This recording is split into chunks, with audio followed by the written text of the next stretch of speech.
Hi friends, welcome to AS Tech Info.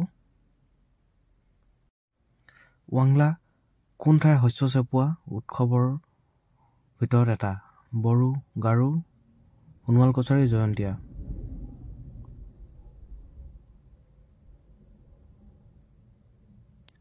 Garo শুদ্ধ উত্তৰটো। বহুৱা নৃত্যকৰ এক পৰম্পৰাগত অনুষ্ঠান। বড়ো, কাৰ্বি, সোণোৱাল কছাৰী, খাচী। সোণোৱাল কছাৰী।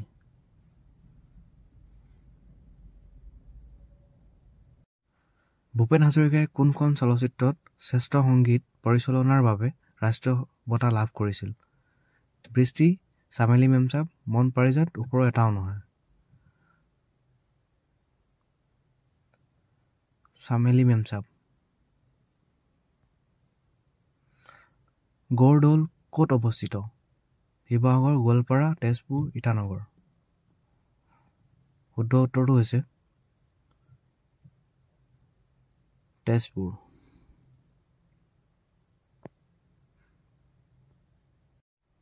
নিম্নলিখিত কোনটো ভোৰতাল নৃত্যৰ বাবে শুদ্ধ?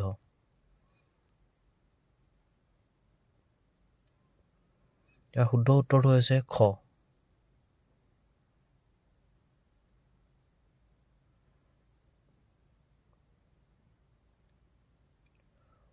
উমাচল শিলৰ গুহাটো ক'ত অৱস্থিত? গুৱাহাটী, গোৱালপাৰা, তেজপুৰ, জ্যোতি। গুৱাহাটীত অৱস্থিত।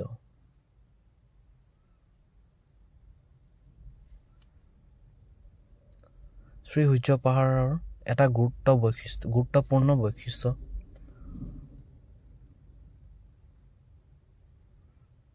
ইয়াৰ শুদ্ধ উত্তৰটো হ'ব ক।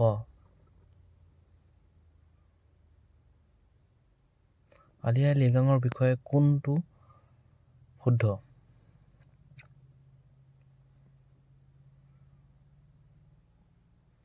ইয়াৰ শুদ্ধ উত্তৰটো হ'ব গ।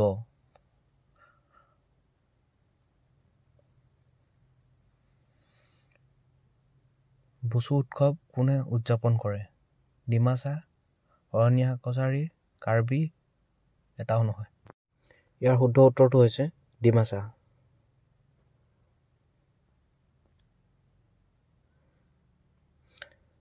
বাহুগোহাঁই পূজা কোন জনজাতিৰ আটাইতকৈ গুৰুত্বপূৰ্ণ উৎসৱ? অৰনীয়া কছাৰী, চাহ জনজাতি, কাৰ্বি, ওপৰৰ এটাও নহয়।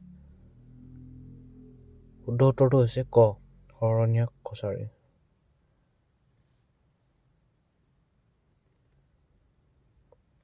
তৰাচিৰা কাৰ উৎসৱ? ক মিচিং, থেগল কছাৰী, কাৰ্বি, ওপৰৰ এটাও নহয়। শুদ্ধ উত্তৰটো হৈছে থেগল কছাৰী। থেগল কছাৰী। কোনজন অসমীয়া ঔপন্যাসিক এখুত ককাইদেউ বুলি জনা যায়? ভৱেন্দ্ৰনাথ শইকীয়া, কালিৰাম মেধি, নৱকান্ত বৰুৱা, ওপৰৰ এটাও নহয়। ইয়াৰ শুদ্ধ উত্তৰটো হৈছে নৱকান্ত বৰুৱা।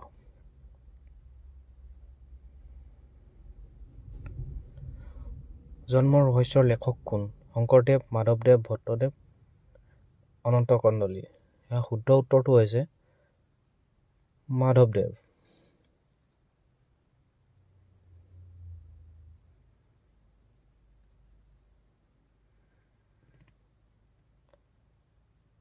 বাৰে চহৰীয়া ভাওনা উৎসৱ ক'ত অনুষ্ঠিত হৈছিল? মাজুলী, বৰপেটা, জামুগুৰিহাট, বৰদোৱা। শুদ্ধ উত্তৰটো হৈছে জামুগুৰিহাট। নিম্নলিখিত কোনটো বাদ্য ভাওনাত বজোৱা নহয়? খোল, তাল, ঢোল, দবা। শুদ্ধ উত্তৰটো হৈছে ঢোল।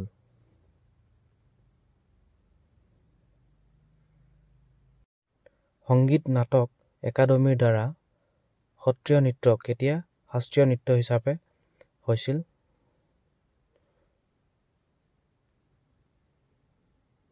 ইয়াৰ উত্তৰ হৈছে 2000 চনত।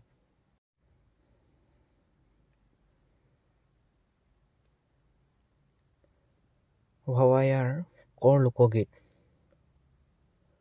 কোচ ৰাজবংশী আহোম তিৱা লালুং ওপৰৰ এটাও নহয় শুদ্ধ উত্তৰ হৈছে কোচ ৰাজবংশী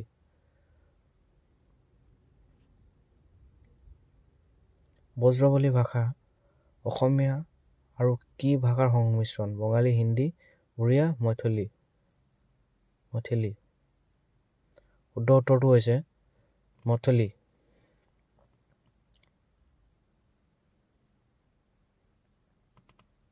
আজান ফকীৰৰ বিষয়ে কোনটো অশুদ্ধ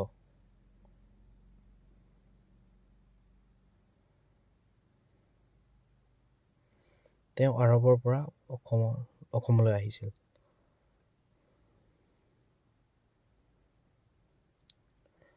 প্ৰথম অসমীয়া দৈনিক বাতৰি কাকত কোনখন অৰুণোদয় দৈনিক বাতৰি দৈনিক অসম ওপৰৰ এটাও নহয় শুদ্ধ উত্তৰটো হৈছে দৈনিক বাতৰি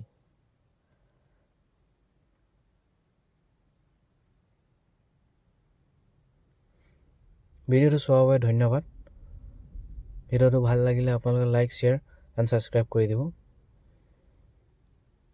ধন্যবাদ